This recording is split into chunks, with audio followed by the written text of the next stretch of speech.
Salutations à tous, ici c'est encore le frère Mota Boukissane. Donc aujourd'hui, par la permission du Verbe de l'Oba, nous allons encore rentrer dans le rouleau mystérieux qui est Kalata Dimsi, le code révélé de la Bible authentique. Et dans ce rouleau, nous allons encore toucher l'histoire d'un patriarche qui a marqué son époque, qui a marqué les époques de tout temps. Et ce patriarche se nomme Wandja. Dans les fausses versions, dans les Bibles actuelles classiques, ils l'ont renommé Ésaïe. Mais nous savons ici que la spiritualité est une question de race. Donc ce patriarche qui a marqué le visible, il était de la race noire. Et son nom, qui est approprié même à sa race, c'est Wandja. Wandja.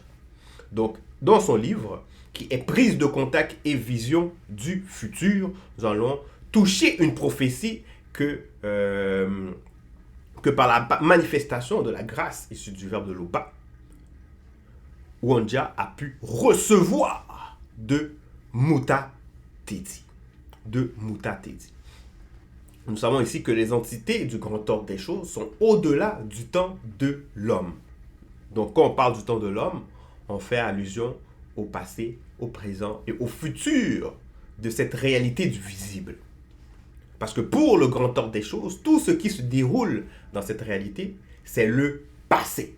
Quoique pour nous, c'est notre présent. Mais pour les entités du grand ordre des choses, c'est le passé. En cela, lorsque un prophète capte la fréquence d'une entité supérieure, cette entité supérieure lui révèle les choses à venir. Les choses à venir. Et c'est pour ça ici, son livre, c'est Prise de contact et vision du futur.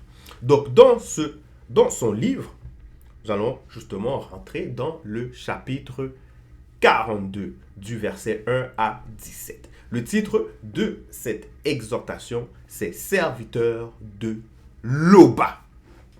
Serviteur de l'Oba. Donc ici, il est dit, écoute maintenant, ô Tindi, serviteur de l'Oba. Point d'exclamation. Donc, on s'adresse ici à Tindi. Et Tindi, c'est celui qu'ils vont appeler Jacob dans les Bibles actuelles classiques. Jacob. Et Israël. Mais nous savons que son vrai nom, c'est Tindi, parce qu'il était de la race noire. Donc ici, cette prophétie s'adresse à lui. Mais dans les profondeurs du message, on va voir aussi à qui s'adresse justement ce message. Donc, écoute maintenant, ô Tindi, serviteur de l'Oba. Ô Tombouani Bila, virgule, qui a été établi. Donc ici, on voit que Tindi, toujours dans l'autre sens, Tombouani Bila, qui a remporté la victoire, on explique ici qu'il a été établi. Et pourquoi il a été établi? Justement parce qu'il est connu du grand ordre des choses. Et dans le fait qu'il est connu, il a été justement établi pour continuer cette mission primaire du premier homme, de la première femme, qui est Moto et Muto, à savoir, justement, à travers eux, va se manifester le nombre connu. Donc ici, on voit que Tombouani Bila, justement, Tindi, qui a remporté la victoire, il a été établi. Il a été établi. Pour une œuvre. Précis, pour une œuvre. Donc ici, il continue. Donc Wandja continue dans son message, il dit « Ainsi parle Muta Tedi ». Et c'est pour ça que quand on parle de Wandja, on dit c'est un prophète. Dans la langue originelle, c'est Mutoped Amudi, qui veut dire celui qui parle de l'esprit et pour l'esprit. Donc ici, on voit qu'il relate les propos de Muta Tedi. Parce qu'il a eu ce contact. Il a pu justement se connecter à cela. Et aussi, il faut comprendre que Muta Tedi s'est laissé capter par Wandja. Donc ainsi parle Muta Tedi. Toi qui as été formé sous la tutelle de l'entité en charge des naissances et l'entité en charge de l'introduction dans le visible. Donc toi qui as été formé. Ici, encore un message pour qu'on comprenne que ceux qui acceptent le verbe, mais pas juste qu'ils acceptent, mais que ceux qui persévèrent dans cet appel, ceux qui marchent sur le chemin de la sanctification, ceux qui, on va dire, ils mettent en pratique les enseignements, et cet enseignement, c'est l'enseignement issu du deuxième, qui est Zolasa en notre époque. Donc ceux qui appliquent cet enseignement-là, justement, ils sont nés sous la tutelle de l'entité en charge des naissances et l'entité en charge de l'introduction dans le visible.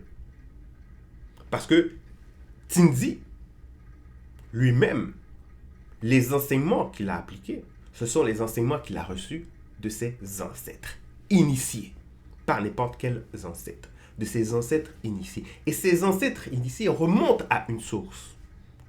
Ça remonte à Moto et Moto, qui Moto était une entité supérieure, une entité qui s'est dépouillée pour venir dans cette réalité du visible, pour manifester le nombre reconnu. En cela, il a reproduit, lui-même étant une entité à part entière, dans cette réalité du visible, il reproduisait les vertus et les partialités des entités du grand ordre des choses. Et toute sa descendance, il les appelait à faire de même. Donc, il enseignait, et cet enseignement s'est transmis de génération en génération, jusqu'à Tindi.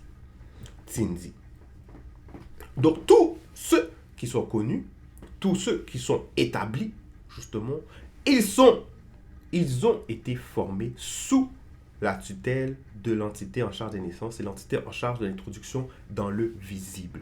Donc, ici, on voit que Mutatedi, par Wonja, il s'adresse, mais il s'adresse à Tindi, mais pas juste à Tindi. Parce que ici, plus tard, il va dire Mba Mutatedi. Donc moi, Mutatedi, j'ai veillé sur toi dès ta naissance. Celui qui est ton guide. Parce que Mutatedi, c'est l'entité qui guide et qui intronise les initiés. Donc, celui qui est ton guide. Osibwa Bongo, donc ça veut dire ne crains rien. Tindi, mais en parenthèse, maintenant, quand on dit Tindi, ça dit ce connu de Tindi. Ce connu de Tindi. Parce que Tindi va avoir une progéniture. Il est justement la réalisation de la promesse qui a été faite à Sango. Donc, à travers Tindi, il va y avoir justement une multitude de nations qui vont sortir. Et parmi ces multitudes de nations, il va y avoir ce connu de Tindi. Parce que Tindi, c'est un ancêtre avec un A majuscule. Donc, Osibwa Bongo, Tindi, mais en parenthèse, ce connu de Tindi, serviteur de Tété. Donc tout ça, ce message s'adresse en réalité à tous ceux qui ont accepté, qui ont adhéré au message et qui le mettent en pratique. Donc serviteur de Tété. Tombouanibila qui a été établi. Le verbe de Loba répandra des eaux sur le sol altéré. Donc ici, c'est une promesse. Et en notre époque, cette promesse est en pleine réalisation à travers le deuxième, qui est venu restaurer la vérité, qui est venu restaurer l'histoire du peuple noir, les prophéties du peuple noir, étant nous-mêmes dans cette prophétie, parce que le deuxième est là à notre époque. Donc ici, ça dit le verbe de Loba reprendra des eaux. Donc, quand on parle les eaux, c'est le Mundi. Sur le sol altéré. Et ce sol altéré, c'est les non-initiés qui sont graciés. Donc, quand on dit non-initiés graciés, c'est parce qu'ils ont adhéré au message. Donc, voilà, ça c'est une promesse. Et c'est une promesse qui va arriver et qui arrive. Donc, le verbe de Loba répandra des eaux. Donc le Mundi, sur le non-initié gracié. Et des ruisseaux, entre parenthèses, bénédiction sur la terre desséchée. Donc cette terre desséchée, c'est toujours cette sol altéré. Donc le non-initié gracié. Donc point virgule. Donc ici, pour que cette eau, justement, puisse descendre, pour que cette eau puisse tomber, il faut que la personne accepte Parce qu'on ne peut pas boire de l'eau si la personne n'accepte pas. On ne peut pas forcer quelqu'un à boire de l'eau. Donc, il faut que la personne, on lui offre l'eau et la personne, il accepte. Donc, il boit. Donc, ici, justement, il faut que celui qui écoute le message issu du deuxième ou qui vont tomber sur les exhortations, sur cette exhortation ou les autres exhortations, ils comprennent comme ça que cette eau, c'est cette parole qui est issue du deuxième, qui est issue du deuxième, qui nous abreuve et par lequel qu'on a été mandaté pour pouvoir exhorter et parler aussi. Donc cette eau sur le sol altéré et des ruisseaux sur la terre desséchée. Donc le nom ici gracié, point virgule. Lui, en tant que Moudi Moussangui, sera répandu sur ta race. Sera répandu sur ta race. Et sa bénédiction sur tes rejetons. Et ta bénédiction sur tes rejetons. Verset 4. Ils pousseront comme au milieu de l'herbe. Ils pousseront comme au milieu de l'herbe. Parce qu'il n'y a pas juste le corps qui doit pousser. Il n'y a pas juste, le physique qui doit pousser, mais il y a aussi l'âme. Il y a aussi l'esprit. L'esprit doit grandir. Et l'esprit, pour qu'il puisse grandir, pour qu'il puisse vraiment bien se développer, elle doit être alimentée par les enseignements issus du verbe de Loba. Donc ici, on nous fait comprendre qu'ils pousseront au milieu de l'herbe, comme les saules près des courants d'eau. Parce qu'il faut arriver à maturité. Il faut arriver à être un homme spirituel. Donc un homme fait. Une femme fait. Il ne faut pas être des bébés qui ne comprennent rien, qui sont lents à comprendre. Donc il faut justement s'abreuver. Et ensuite, en s'abreuvant, on va grandir. Donc pousseront l'élévation. Ils pousseront comme au milieu de l'herbe, comme le saule près des courants d'eau. Celui-ci dira, je suis à Loba.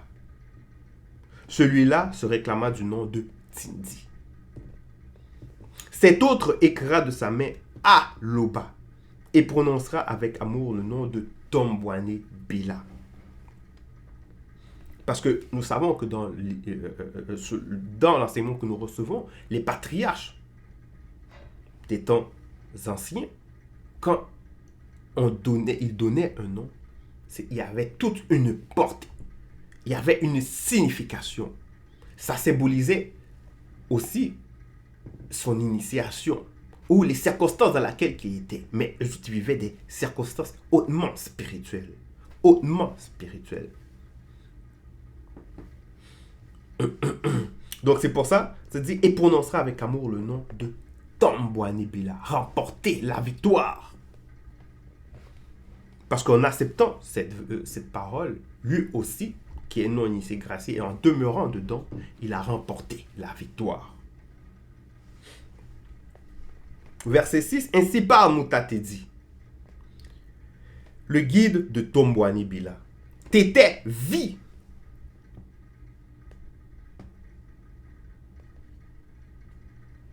T'étais vie. Inexplicablement hors de toute réalité. Et même au-delà de la non-existence. Point. Donc ici, quand ça dit t'étais vie, est-ce que ça veut dire que la vie contient t'étais? Non. Et c'est pour cela que dans la vérité, elle est merveilleuse. La vérité, il n'y a pas de hasard. C'est pour ça que quand on dit t'étais vie, c'est un V majuscule. Parce que le V majuscule représente une entité qui nous éclaire encore. À travers le livre, à travers ce rouleau, on comprend que quand c'est un V majuscule, c'est qu'il y a une entité qui nous éclaire. Donc, vie est l'entité connue sous le nom de Longuet, qui permet aussi par Eyala à ceux du visible d'être conscient que Tété est hors de la vie, de l'être et du mouvement, hors de l'existence. Ça veut dire qu'on va utiliser ici des mots, mais derrière les mots, il y a justement une entité qui nous permet de comprendre que Loba, il est hors même de ce mot. Il est hors même de ce mot, afin qu'on puisse avoir une idée plus juste de qui est Loba. de la mystérieuse nature intime de Loba. Donc, Tété vit inexplicablement hors de toute réalité et même au-delà de la non-existence. Il est Tété unique créateur. Donc, il est toujours avec un E majuscule. Tété unique créateur. Verset 7, qui a, comme moi, fait des prédictions. Donc ici, Moutate dit, il envoie la question. Pour que plusieurs se remettent en question. Qui a, comme moi, fait des prédictions, qu'il le déclare et me le prouve. Depuis que le peuple ancien de la race originaire, donc noir, a été formé sous la tutelle de l'entité en charge des naissances et l'entité en charge de l'introduction dans le visible. Donc, qui a fait ces prédictions? Qu'il annonce l'avenir et ce qu'il doit arriver. Qu'il annonce l'avenir et ce qu'il doit arriver. Verset 8, n'ayez pas peur et ne tremblez pas. Ne te l'ai-je pas dès longtemps annoncé et déclaré? Vous êtes les consacrés de Tété. Vous êtes les consacrés de Tété. Donc, celui qui adhère à le message issu du deuxième, celui qui écoute ce message et qui le met en pratique, vous êtes les consacrés de Tété. Y a-t-il un autre créateur que lui? Y a-t-il un autre créateur? Parce que les autres créateurs, ici, par le message, on voit qu'en fait, ce sont des créatures. Ce sont des créatures, des usurpateurs qui veulent se faire passer pour le créateur. Comme on peut écouter, on peut voir qu'il y a l'Éternel, Jéhovah, Elohim, qui vont appeler le Seigneur. Mais ce sont des créatures.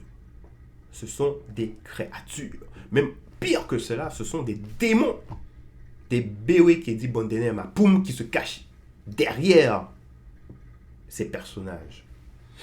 Qui prennent des noms selon les civilisations. Des personnages qui sont contenus par le temps, qui doivent, on va dire, tester la créature, qui doit éprouver la créature, qui doit tenter la créature, qui change d'idée, qui va faire tuer la créature. À un moment donné, il va se répandre, voilà. Donc on voit, ce sont des attributs des hommes, de la création, de la créature. Mais ici, Loba, il est hors de toute notion, hors de toute réalité.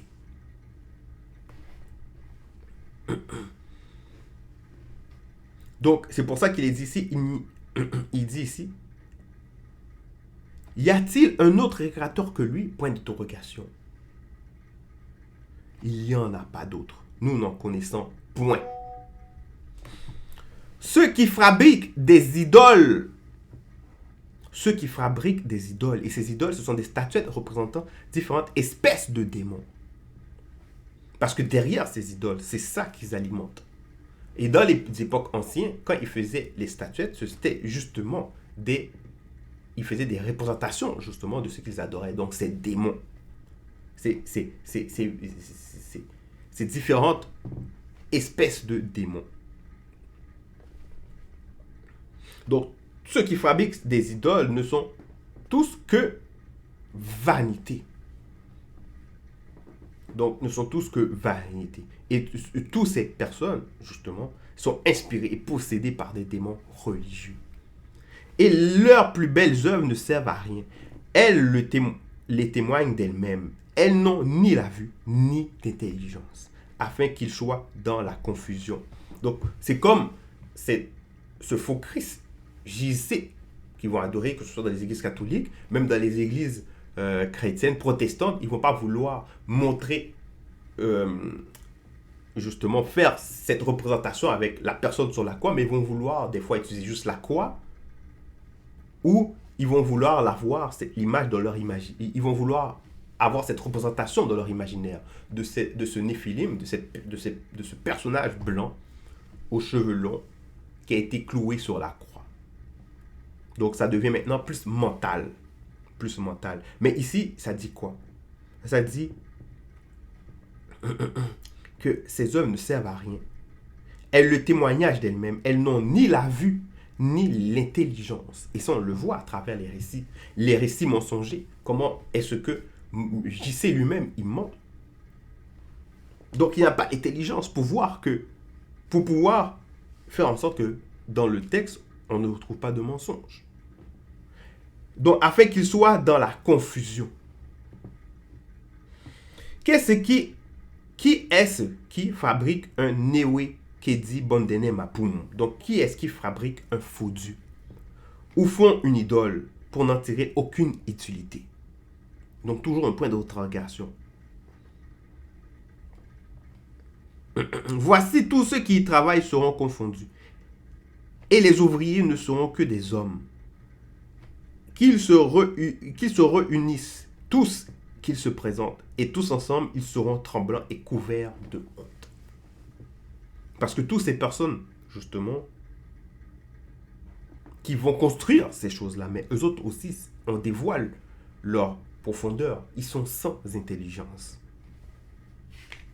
Donc, verset 12, le forgeron fait une hache, toujours sous l'inspiration ou possédé par le démon religieux. Il travaille avec le charbon et il la façonne à coups de marteau. Il la forge d'un bras vigoureux. Mais a-t-il fait? Le voilà sans force. Ne boit-il pas d'eau? Le voilà épuisé.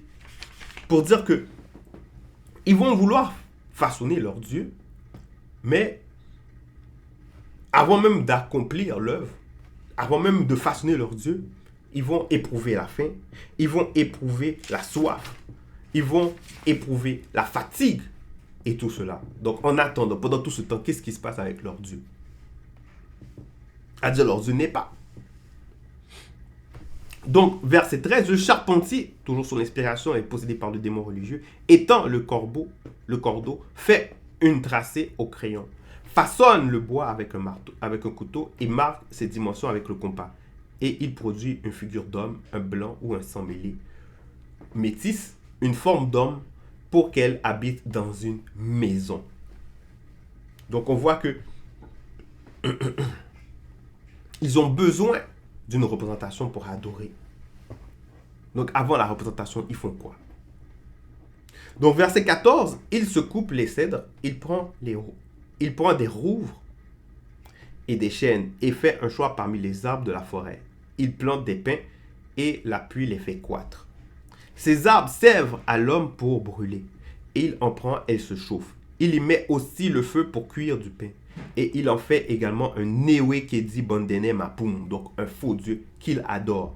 Et il en fait une idole devant laquelle il se prosterne. Donc on va dire tous ces matériaux qui peuvent avoir différents usages, c'est ce matériau-là même qu'il va prendre pour pouvoir ensuite l'adorer. Donc ici on voit qu'il n'y a pas d'intelligence. Ce matériau va former n'importe quoi d'autre, peut former n'importe quoi d'autre, mais c'est ce matériau qu'il va prendre pour adorer. Donc, avec leur intelligence, ils ne sont pas capables de voir qu'en fait compte, genre, que cette chose n'est pas Dieu, qu'elle peut vaquer à n'importe quelle autre préoccupation.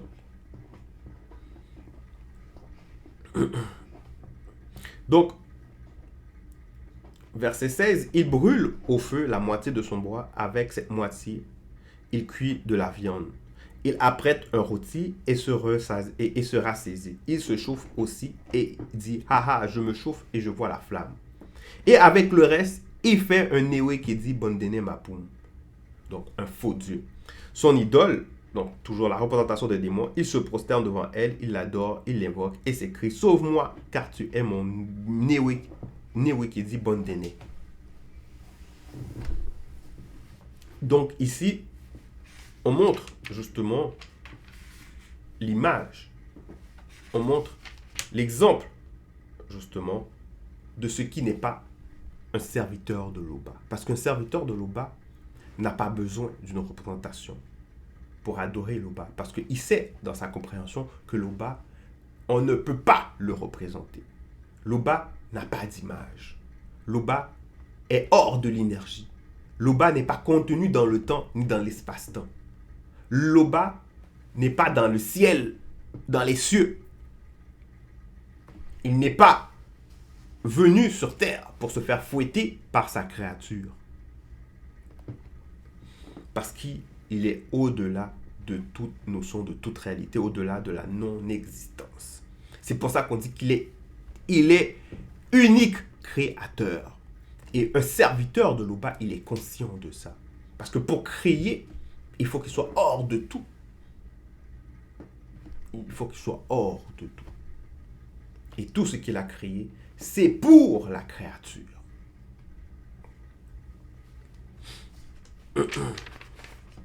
Donc, c'était le message. L'Oba, unique créateur, est toujours glorifié.